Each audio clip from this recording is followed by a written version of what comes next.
Class 12th economics बेटे, जैसे कि आपका चैप्टर नंबर 7 चल रहा है। आज इस चैप्टर का बेटा आपका लास्ट लेक्चर है जिसमें हम 2 फॉर्मूलाज जनरेट करेंगे। देखो बेटा, आपने क्या क्या फॉर्मूले पढ़े हैं पूरे चैप्टर में, इस चीज़ का पहले ध्यान दो। आपने पढ़ा है एवरेज प्रोपेंसिटी टू कंज्यूम का फॉर्मूला, इसको APC बोलते हैं। अगर पीछे C है तो ऊपर C लगेगा, C/Y। इनकम तो सभी के नीचे लगती है। और ये फॉर्मूला आपने पढ़ा है एवरेज प्रोपेंसिटी टू सेव, ठीक है।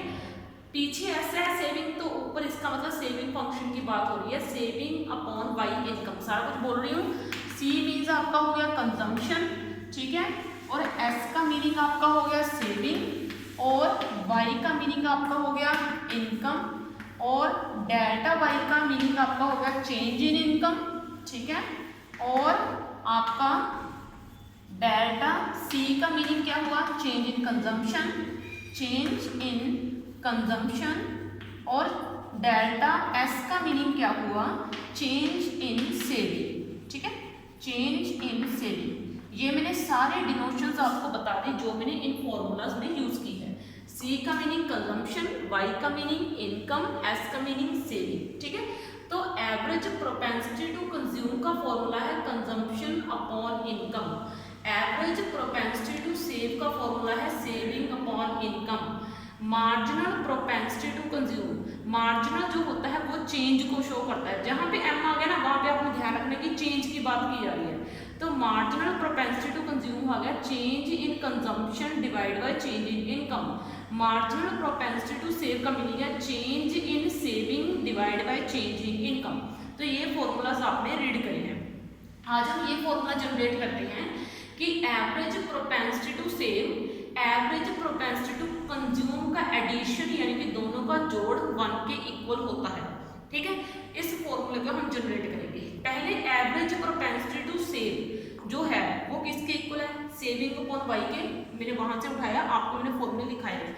एक आपने ये चीज याद रखनी है, इनकम जो होता है वो कंजम्पशन और सेविंग के इक्वल होता है।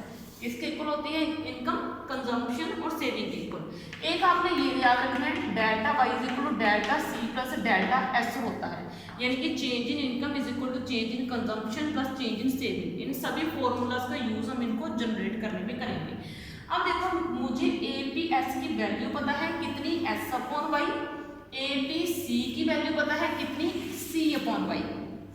APS की वैल्यू मैंने किसकी जगह पर डाल दी, किसकी जगह पर, इसकी जगह पर डाल दी APS की वैल्यू S अपॉन वाई।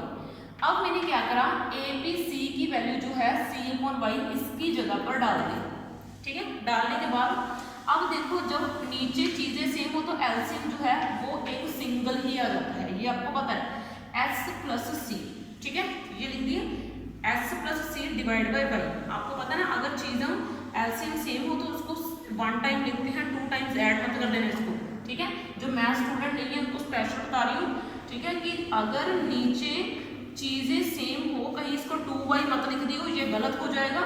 अगर चीजें सेम हो तो इसको सिंगल टाइम से लिखा जाता है, ठीक है। और C प्लस S की जो वैल्यू है मैंने अभी आपको बताई थी, इतनी होती है C प्लस S की वैल्यू y, ठीक है। C प्लस S की वैल्यू क्या होती है, y। मैंने इसकी जगह पर पुट करी, नीचे तो y ऑलरेडी है, कट करके क्या आ गया आपका 1 आ गया। क्या बोला मैंने, APC और APS का फॉर्मूला है, APS की वैल्यू डालो, APC की वैल्यू डालो, एलसीएम लो, S प्लस C की वैल्यू y डालो, y divide by y cut हो गया, तो इसका आंसर कितना आ गया 1, यानी कि अब ये चीज आपके 1 के इक्वल प्रूफ हो गई, ठीक है। इतना सा कंसेप्ट है। अब आगे है आपका MPC और MPS is equal to 1 show करना है। MPC का फॉर्मूला मैंने लिख दिया, क्या, delta C upon delta Y. MPS का फॉर्मूला लिख दिया, delta S upon delta Y. अब मैं MPC की जगह पर MPC की वैल्यू डाल दूंगी, कितनी, delta C upon delta Y, ये डाल दी। उसके बाद MPS की जगह पर MPS की वैल्यू डाल दूंगी, delta S divide by delta Y, ये डाल दी, ठीक है। उसके बाद नेक्स्ट इन दोनों का फिर से LCM, delta C plus delta S divide by delta Y, ठीक है। अब इसकी वैल्यू देखो कितनी होती है, delta C plus delta S की डेल्टा वाई होती है। तो मैंने इसकी जगह पर इसकी वैल्यू डाली delta Y upon delta Y, और कट करके कितना आ गया आपका 1। तो इस तरीके से वो फॉर्मूला भी आपका किसके इक्वल हो गया, प्रूफ 1। तो इस वीडियो में बेटा आपका लेक्चर पूरे का चैप्टर 7 आपका पूरे का पूरा डन हो चुका है। नेक्स्ट में हम न्यू चैप्टर शुरू करेंगे। थैंक यू बच्चे।